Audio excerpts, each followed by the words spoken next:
Welcome back to another video, and today we're going to be playing more of this server. And before we get too far into it, first I would like to make a note that the audio didn't properly record for my voice in this episode, so I'm recording this afterwards. And you can see by the sign right here that I have this building properly titled under my name, which means I have to pay for it. So right now I'm just putting stuff in the chest, so I actually have some inventory space because this place is locked down to me, so that I can store my stuff in there properly without having to worry about it, and of course eating carrots. That's what I always do. I then type this command right here, which sends me to a place where I can mine different materials. So you could see I'm loading that up, and when you jump down, yeah, I realized that there's a world border, and that's not actually the way you go. You actually go into the center hole right here. It took me a little bit to realize that, but yeah, after I realized it, I jumped in it. You could see there that right now. And I found this really cool space place right here that I was really confused on what was happening. Like, there's these space people and this random place. So yeah, I went over this way and I started to mine. After I can get to the area that I can't break blocks, or I mean that I can, you can see that red line right on the side of the path right there. That line is sort of a line saying that you can't break that part or beyond inside of that zone.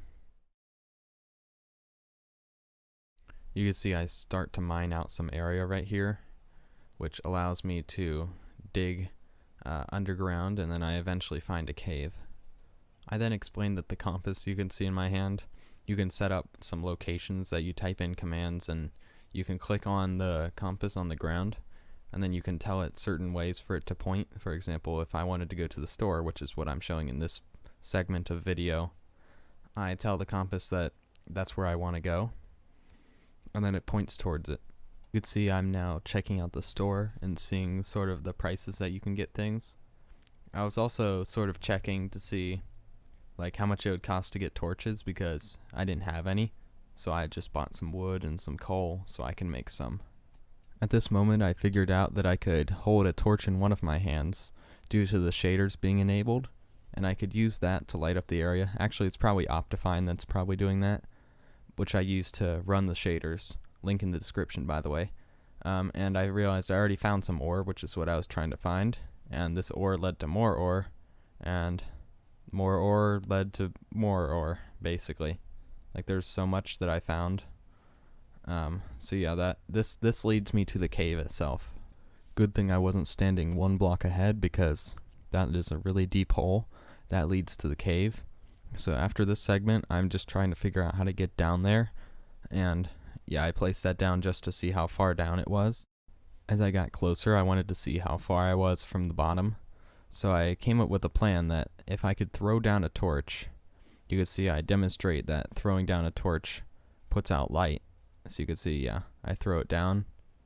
And what my idea was is that I could throw it down the hole. And then, yeah, I'm just showing it again. I could throw it down the hole and see how far down it was, and that proved that I was really close. So yeah, I just decided to do a sand staircase for this, just so that I can get down there easily, and also because I had a lot of sand. You can see I realized that there's a world border right next to this. You could see when I try to break that redstone, it doesn't allow me to, so I sort of mark out a little bit where the border is, and that'll allow me to easily find what I can mine. In order to get these diamonds, I had to remove this creeper from existence, but it decided to remove itself rather than the other way around. So I also had to get this zombie, but it's diamonds, so it's worth it. You can also see, like, it's a whole lot of diamonds, like it's not just a little bit. And the vein goes down even more. You could see that right there, that it went down 3 blocks, I think. Right here I'm checking my balance, and it says 1,231.55, and I started out with around 430 or so. I don't remember exactly, but it was something around that. You can see right here I locked myself in this little box thing to keep me safe from monsters while I was just healing up and stuff. And also, you can see I break this block to the left of me, and my pickaxe completely breaks, so I can't just dig my way out of it. I have to build my way out of it. Now I'm going back home so that I can fill up these chests with a bunch of stuff that I get from all these trips. And there was multiple trips in between that I cut out because it's basically the same thing. You just go there, mine everything, come back. And at this point I crafted a furnace so that I could actually heat up or smelt some of my iron. And I had tons of coal, so I didn't have to worry about that. So I was trying to replace my armor and also replace my pickaxe because that broke in the mines. I'm just casually checking on the prices, so you could see the iron sells for around $5 and the gold sells for around so it sells for $6.75. And I also checked the redstone, which I thought was like abnormally high, but that's because it's for 10 redstone, but it's still quite high. You can see later in the video I sell my redstone. Next I upgraded my pickaxe to something that actually exists, unlike before. And what am I doing next? Oh yeah, I'm making the some parts of my armor. So first I'm just going to make pants and boots and basically all the other things except for the chest plate, because I have the elytra wings, which they give you when you start up the server. You can see right there. And this is when I splurge my money on tons of carrots, because why not splurge your money on tons of carrots? They're great. It's time to pick up all the redstone so I can sell it. So I also check on the iron a little bit.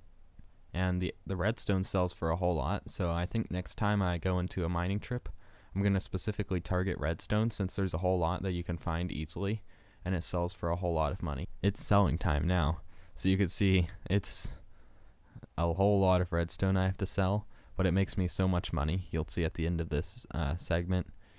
Yeah, it takes a whole lot of clicking to get through all of it because it only sells 10 redstone at a time.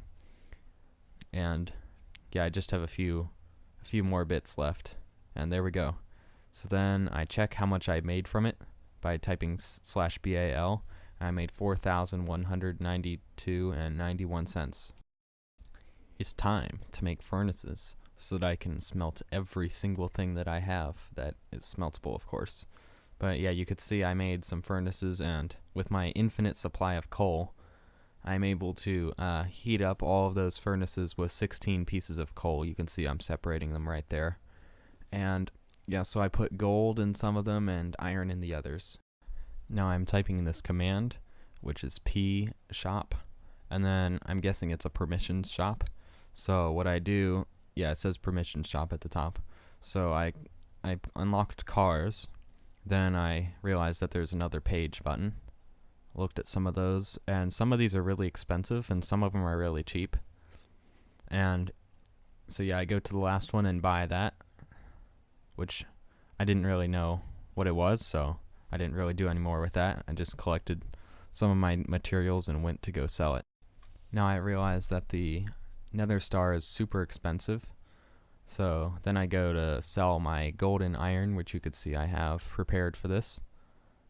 And it might not look like I gained much, but that's just because I spent so much money on the permission store thingy.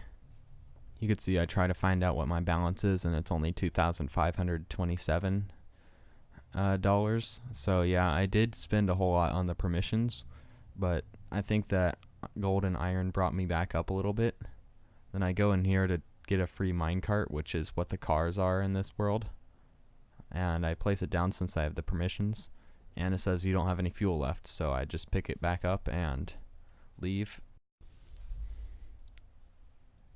Then I go over here and then find this fancy looking place and then teleport to spawn because there's not really much to do there.